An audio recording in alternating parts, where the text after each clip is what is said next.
High voltage ಕ್ಷೇತ್ರ ಚನ್ನಪಟ್ಟಣವನ್ನ ಗೆದ್ದೇ ಬಿಟ್ರ ನಿಖಿಲ್ ಕುಮಾರಸ್ವಾಮಿ ಅನ್ನುವಂತ ಪ್ರಶ್ನೆ. ಕಾರಣ ಸೋಷಿಯಲ್ ಮೀಡಿಯಾದಲ್ಲಿ ಗೆಲುವಿನ ಲೆಕ್ಕಾಚಾರದ ವಿಶ್ಲೇಷಣೆಗಳು ನಡೀತಾ ಇದೆ. ಹೈ ವೋಲ್ಟೇಜ್ ಕ್ಷೇತ್ರ ಚನ್ನಪಟ್ಟಣವನ್ನ ಗೆದ್ದೇ ಬಿಟ್ರ ಮೈತ್ರಿ ಅಭ್ಯರ್ಥಿ. ಸೋಷಿಯಲ್ ಮೀಡಿಯಾದಲ್ಲಿ ವೈರಲ್ ಆಗ್ತಾ ಇದೆ ಗೆಲುವಿನ ಲೆಕ್ಕಾಚಾರ. ಲಿಂಗಾಯತ ಒಕ್ಕಲಿಗ ಮತಗಳಿಂದ 11,000 ಅಂತರದಲ್ಲಿ ಗೆಲುವನ್ನ ಸಾಧಿಸಿದ್ರ ನಿಖಿಲ್ ಅನ್ನುವಂತ ಚರ್ಚೆ ನಡೀತಾ ಇದೆ. ಭಾರಿ ಚರ್ಚೆಯನ್ನ ಹುಟ್ಟು ಹಾಕಿದೆ ವೈರಲ್ ಆಗಿರುವಂತಹ ಜಾತಿ ಮತದ ಲೆಕ್ಕಾಚಾರ. ಮೈತ್ರಿ ನಾಯಕರ ಪ್ರಕಾರ ಅಂದಾಜಿಸಿರುವ ಪ್ರಕಾರ 11,500ರಿಂದ 600 ಮತಗಳಲ್ಲಿ ನಿಖಿಲ್ ಗೆಲುವನ್ನ ಸಾಧಿಸ್ತಾರೆ ಅಂತ ಹೇಳಲಾಗ್ತಾ ಇದೆ. ನೋಡಿ, ಈ ಬಾರಿ ಚನ್ನಪಟ್ಟಣ ಅಂದಾಗ ಯಾರು ಕಣದಲ್ಲಿರ್ತಾರೆ ಅನ್ನುವಂತಹ ಬಗ್ಗೆ ಒಂದಷ್ಟು ಪ್ರಶ್ನೆಗಳಿತ್ತು. ಆ ಸಂದರ್ಭದಲ್ಲಿ ಸಿಪಿ ಯೋಗೇಶ್ವರ್ ಕಾಂಗ್ರೆಸ್ನಿಂದ ಸ್ಪರ್ಧೆ ಮಾಡಿದ್ರೆ JDSನಿಂದ ಯಾರ ಸ್ಪರ್ಧೆ ಅನ್ನುವಂಥ ಗೊಂದಲಕ್ಕೆ ಉತ್ತರವೇ ನಿಖಿಲ್ ಕುಮಾರಸ್ವಾಮಿ. ನಿಖಿಲ್ ಅಂದಾಗ 2 ಸೋಲುಗಳು ಮೊದಲಿಗೆ ನೆನಪಿಗೆ ಬರೋದು. ಆದರೆ ಈ ಬಾರಿ ಚನ್ನಪಟ್ಟಣದ ಜನ ನಿಖಿಲ್ ಕುಮಾರಸ್ವಾಮಿಯನ್ನ ಶಾಸಕನಾಗಿ ಅಥವಾ ಜನಪ್ರತಿನಿಧಿಯಾಗಿ ಆಯ್ಕೆ ಮಾಡ್ತಾರಾ ಅನ್ನುವಂಥ ಪ್ರಶ್ನೆಗೆ ಉತ್ತರ ಸಿಗಲೇಬೇಕು ಅನ್ನೋದಾದ್ರೆ 23ನೇ ತಾರೀಕುವರೆಗೂ ಕೂಡ ಕಾಯಲೇಬೇಕು. ಆದರೂ ಅದಕ್ಕೂ ಪೂರ್ವದಲ್ಲಿ ನಡೀತಾ ಇರುವಂತಹ ಕೆಲವೊಂದು ಲೆಕ್ಕಾಚಾರಗಳು ಅಥವಾ ಮೈತ್ರಿ ನಾಯಕರ ಅಂದಾಜಿನ ಪ್ರಕಾರ ಅಪ್ರಾಕ್ಸಿಮೇಟ್ಲಿ 11,500ರಿಂದ 600 ಮತಗಳ ಗೆಲುವನ್ನ ನಿಖಿಲ್ ಸಾಧಿಸ್ತಾರೆ ಅಂತ ಹೇಳಲಾಗ್ತಾ ಇದೆ. ಪುಷ್ಟಿ ನೀಡುವಂಥ ಕೆಲವೊಂದು ಘಟನೆಗಳು ಕೂಡ ನಡೆದಿದ್ದಾವೆ. ಯಾಕಂದ್ರೆ ನಿಖಿಲ್ ಕುಮಾರಸ್ವಾಮಿಯೇ ಚನ್ನಪಟ್ಟಣದಿಂದ ಸ್ಪರ್ಧೆ ಮಾಡ್ತಾರೆ ಅಂದ ಸಂದರ್ಭದಲ್ಲಿ ನಾಮಪತ್ರ ಸಲ್ಲಿಕೆಯ ದಿವಸ ಜನಸಾಗರವೇ ಸೇರಿತ್ತು. ಬಟ್ ಅವೆಲ್ಲವೂ ಕೂಡ ಮತಗಳಾಗಿ ಕನ್ವರ್ಟ್ ಆಗಬೇಕಾಗತ್ತೆ.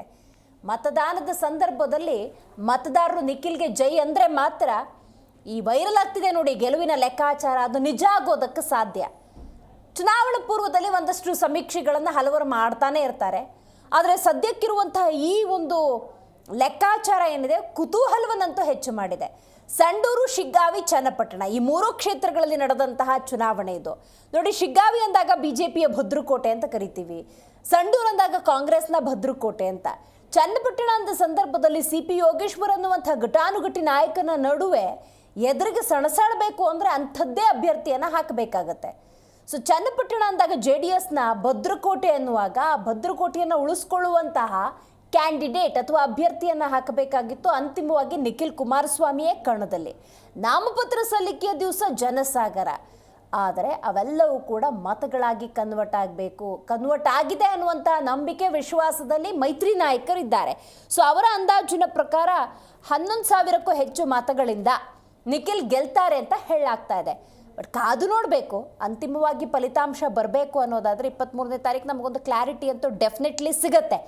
ಬಟ್ ಜಾತಿ ಲೆಕ್ಕ ಆ ಭಾಗದಲ್ಲಿ JDSಗೆ ಇರುವಂತಹ ಒಂದು ಅಭಿಮಾನಿಗಳು ಮತ್ತು ದೇವೇಗೌಡರು ಕುಮಾರಸ್ವಾಮಿ ಕೊಟ್ಟರಂತಹ ಯೋಜನೆಗಳೆಲ್ಲವೂ ಕೂಡ ಮತಗಳಾಗಿ ಕನ್ವರ್ಟ್ ಆಗಿದ್ದಾವ ಹೀಗೊಂದಷ್ಟು ಪ್ರಶ್ನೆಗಳಿದ್ದಾವೆ. ಚನ್ನಪಟ್ಟಣ ನಿವಾಸಿಯೊಬ್ಬರು ನಮ್ಮ ಜೊತೆ ದೂರವಾಣಿ ಸಂಪರ್ಕದಲ್ಲಿದ್ದಾರೆ. ಚನ್ನು ಅಂತ ಅವ್ರ ಹೆಸರು. ನೋಡೋಣ ಅವ್ರ ಜೊತೆ ಮಾತಾಡೋಣ. ಗ್ರೌಂಡ್ ರಿಪೋರ್ಟ್ ಏನು ಹೇಳುತ್ತೆ ಅನ್ನೋದು ಬಹಳ ಮುಖ್ಯ. ಚನ್ನು ಅವರೇ, ನಮಸ್ಕಾರ. ನಮಸ್ತೆ ಮ್ಯಾಮ್. ಚನ್ನಪಟ್ಟಣದಲ್ಲಿ ಯಾರು ಗೆಲ್ಲಬಹುದು ಅಂತ ಅನ್ಸುತ್ತೆ ಚನ್ನು ಅವರೇ? ಈ ಸಲ ಸ್ವಲ್ಪ ಜಿದ್ದಾಜಿದ್ದಿನ ಮತಕ್ಷೇತ್ರ ಚನ್ನಪಟ್ಟಣ ಈ ಸಲ ತುಂಬಾ ಕುತೂಹಲಕಾರಿಯಾದಂತಹ ಒಂದು ಅಂಶವನ್ನು ಇಟ್ಕೊಂಡಿದೆ ಕರ್ನಾಟಕ ರಾಜ್ಯದಲ್ಲಿ ಬೈ ಎಲೆಕ್ಷನ್ ಅಲ್ಲಿ ಕೂಡ. ಸೊ ಮುಂಚೆ ನಾವು 2023ರಲ್ಲಿ ನಾವು ಚುನಾವಣೆ ನೋಡಿದ್ದೀವಲ್ವಾ, ಅದಕ್ಕಿಂತ ತುಂಬಾ ಕ್ಯೂರಿಯಾಸಿಟಿ ಇದೆ. ಕಾರಣ ಏನು ಅಂತಂದ್ರೆ ಈ ಸಲಿಗೆ ಅಲ್ಲಿ CPY ಏನ್ ಮಾಡ್ಬಿಟ್ಟು ಅಂತಂದ್ರೆ ಇದನ್ ಬಿಟ್ಟು BJPನ ಬಿಟ್ಟು ಮತ್ತೆ ಕಾಂಗ್ರೆಸ್ ಮತ್ತೆ ಬಂದಿರೋದ್ರಿಂದ ಇಲ್ಲಿ ಮತ್ತೆ ಒಂದ್ ಕಡೆ ಆದ್ರೆ ಎರಡನೇದೇನು ಅಂತಂದ್ರೆ ಇಲ್ಲಿ ಕುಮಾರಸ್ವಾಮಿ ಅವರ ಮಗ ನಿಖಿಲ್ ಕುಮಾರಸ್ವಾಮಿ ಅವರು ಒಂದು ಸ್ಥಾನಕ್ಕೆ ಮಗನನ್ನು ನಿಲ್ಲಿಸಿರುವುದು ಕೂಡ ಇಲ್ಲಿ ತುಂಬಾ ಕುತೂಹಲಕ್ಕೆ ಕಾರಣವಾಗಿತ್ತು. ಈ ಸಲ ಇಲ್ಲಿ ಗೆಲ್ಲುವು ಯಾರಿಗೆ ಅಂತಂದ್ರೆ ಇಬ್ಬರು ಒಕ್ಕಲಿಗ ಕಮ್ಯುನಿಟಿ ನಾಯಕರು, CPY ಗಿರ್ಬೋದು ನಿಖಿಲ್ ಕುಮಾರಸ್ವಾಮಿ ಅವರು ಇಬ್ಬರು ಒಕ್ಕಲಿಗ ಕಮ್ಯುನಿಟಿ ನಾಯಕರು.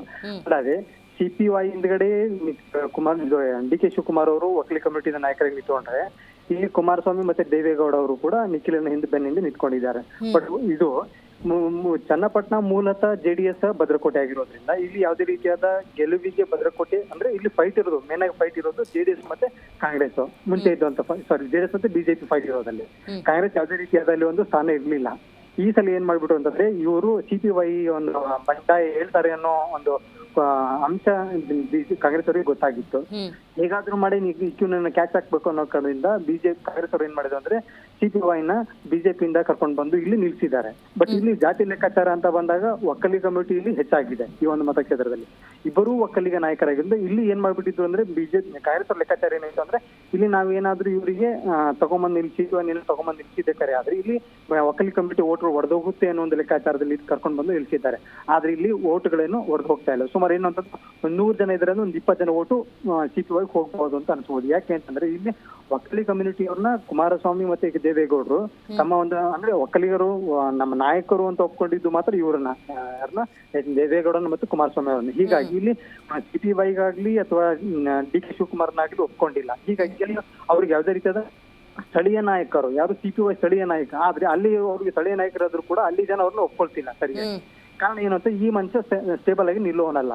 ಮೊನ್ನೆ ಬಿಜೆಪಿಯಲ್ಲಿ ಇದೆ, ಅದಕ್ಕಿಂತ ಹಿಂದೆ ಕಾಂಗ್ರೆಸ್ ಅಲ್ಲಿ ಇದೆ, ಇವತ್ತು ಮತ್ತೆ ಕಾಂಗ್ರೆಸ್ ವಾಪಸ್ ಬಂದೆ, ಮತ್ತೆ ನಾಳೆ ಹೋಗ್ತಾನೆ ಗೊತ್ತಿಲ್ಲ ಅನ್ನೋ ಒಂದು ಮಾಹಿತಿ ಜನರಲ್ಲಿ ಇದೆ. ಹೀಗಾಗಿ ಏನ್ ಮಾಡ್ಕೊಂಡಿದ್ದಾರೆ ಅಂದ್ರೆ ಇವನು ನಂಬೋದು ಸಹಜ ಸರಿಯಲ್ಲ. ಯಾಕಂದ್ರೆ ನಾವು ನಂಬಿರೋದು ಇಲ್ಲಿ ಕುಮಾರಸ್ವಾಮಿ ಅವರ ಕುಟುಂಬವನ್ನ ಅಂದ್ರೆ ದೇವೇಗೌಡರ ಕುಟುಂಬವನ್ನ ಒಪ್ಕೊಂಡಿದೀವಿ. ನಮ್ಮ ನಾಯಕರು ಯಾರು ದೇವೇಗೌಡ ಮತ್ತೆ ಕುಮಾರಸ್ವಾಮಿ. ಈಗ ಇವ್ರನ್ನೇನಾದ್ರೂ ನಾವು ಕೈ ಬಿಟ್ಟಿದ್ದೆ ಕರೆ ಆದ್ರೆ ನಾಳೆ ಇವರಿಂದ ನಮಗೆ ಆಗುವಂತ ಕೆಲಸಗಳಾಗ್ಲಿ ಅಥವಾ ನಮ್ಮ ಒಂದು ಸಮಸ್ಯೆಗಳನ್ನ ಎದುರಿಸಕ್ಕಾಗ್ಲಿ ನಮ್ಗೆ ಆಗುವುದಿಲ್ಲ. ಅದಕ್ಕೆ ಏನ್ ಮಾಡ್ಬೇಡ, ಇವ್ರನ್ನ ಬಿಟ್ಟು ನಾವು ಬೇರೆಯವ್ರು ಓಟ್ ಹಾಕಿದೆ ಕರೆ ಆದ್ರೆ ನಾವು ನಮ್ಮ ವ್ಯಕ್ತಿಯನ್ನ ನಾವು ಕಳ್ಕೊಂಡಂಗಾಗುತ್ತೆ, ನಮ್ಮ ಸಮುದಾಯಕ್ಕೆ ನಾವು ಅನ್ಯಾಯ ಮಾಡೋದಾಗುತ್ತೆ.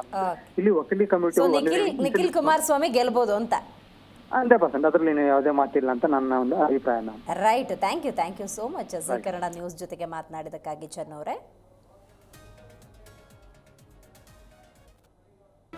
ಜಿ ಕನ್ನಡ ನ್ಯೂಸ್ ಈಗ ನಿಮ್ಮ ಮನೆಯಲ್ಲೇ ನೋಡಿ, ಎಲ್ಲ ಕೇಬಲ್ಗಳಲ್ಲಿ ಈಗ ಲಭ್ಯ.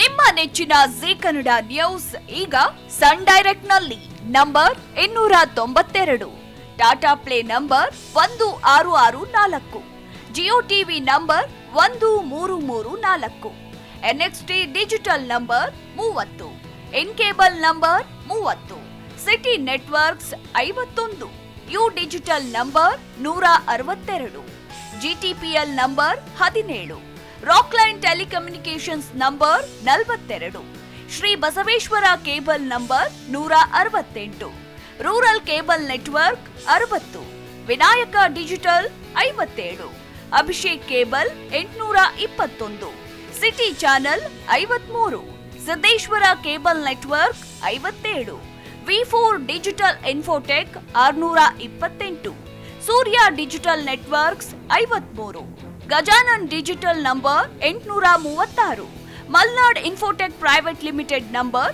56, Metrocast number 830, Victory Digital number 167ರಲ್ಲಿ ನೋಡಿ ಆನಂದಿಸಿ.